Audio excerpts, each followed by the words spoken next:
students. Hope all are doing well. I hope you all revised the previous chapters which you learned in the last semester.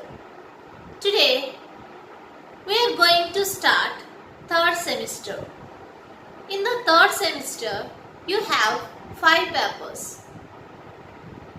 In those 5 papers, today I am going to introduce paper M301 Functional Analysis.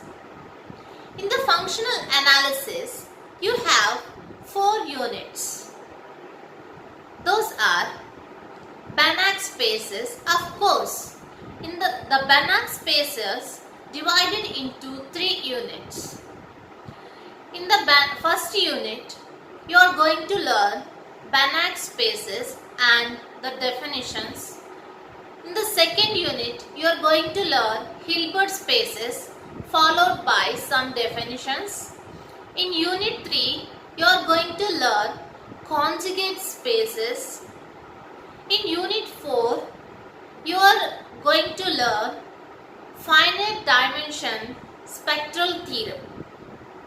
Okay, today I am going to start Banach spaces. Before going to learn about the Banach space, you have to know the definition of metric space. Okay, so let us revise once the definition of metric space. Let X be a non-empty set and D from X cross X to R. You already know that D means the distance. D is said to be a metric space on X if for any x comma y comma z belongs to X.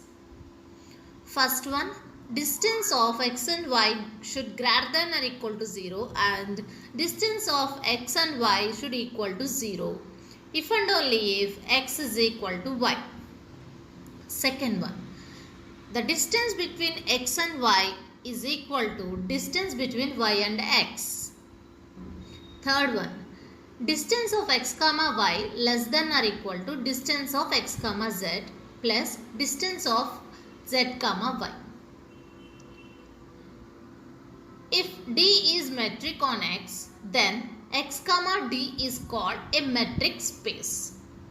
This is vector space or linear space. Let V be a non-empty set of vectors and F be a field of scalars. V is said to be vector space over F if it should satisfy the following conditions. Those are, first one, V comma plus is abelian group. Second one, A alpha belongs to V. Third one, A of alpha plus beta is equal to A alpha plus A beta, comma, A plus B alpha is equal to A alpha plus B alpha. Next one, AB of alpha is equal to A of B alpha.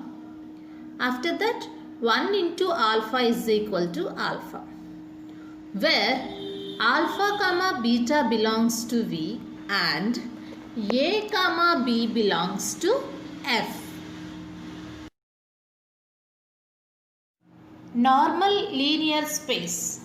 A normal linear space is a linear space N in which to each vector x there corresponds a real number denoted by norm x and called the norm of x in such a manner that norm x should greater than or equal to 0 and norm of x should equal to 0 if and only if x is equal to 0.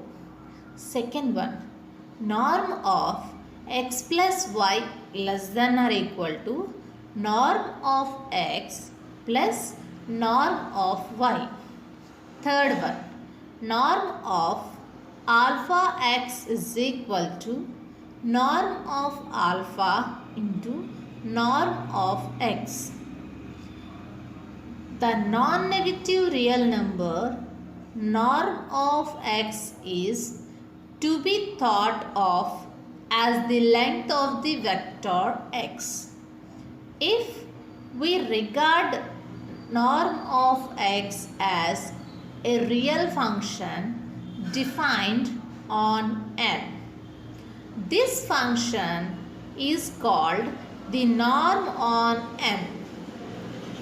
It is easy to verify that the normal linear space n is a metric space with respect to the metric d defined by d of x comma y is equal to norm x minus y. Note, here we have to observe one thing, that is norm of minus x is equal to norm of minus 1 into x, which is equal to modulus of minus 1 into norm of x, which is equal to 1 into norm of x, which is equal to norm x.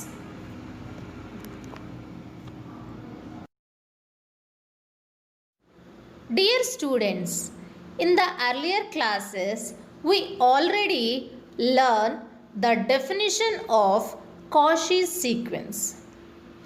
Let us recollect the definition of Cauchy's sequence once according to our present requirement. Okay? Now, the definition of Cauchy's sequence.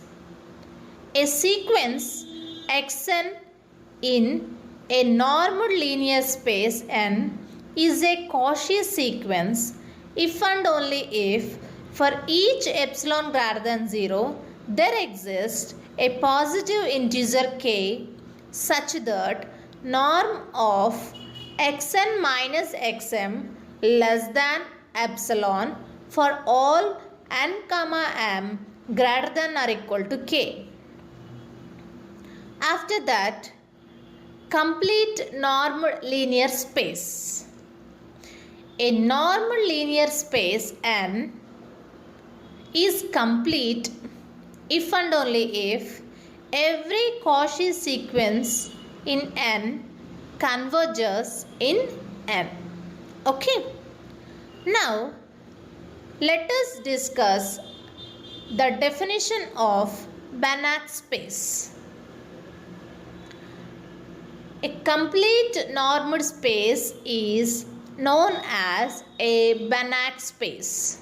Example, Rn, Cn are Banach spaces. Qn is not a Banach space. Okay?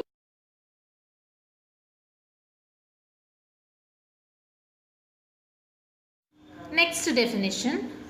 A sequence Xn is a normalizer space n converges to a point x belongs to n if and only if for each epsilon greater than 0 there exists a positive integer k greater than or equal to 1 such that norm of xn minus x less than epsilon for all n greater than or equal to k. Okay. So, dear students, let us recollect all these definitions before going to the subject in deep. In the next session, we will discuss about the Banach space and their examples. Okay?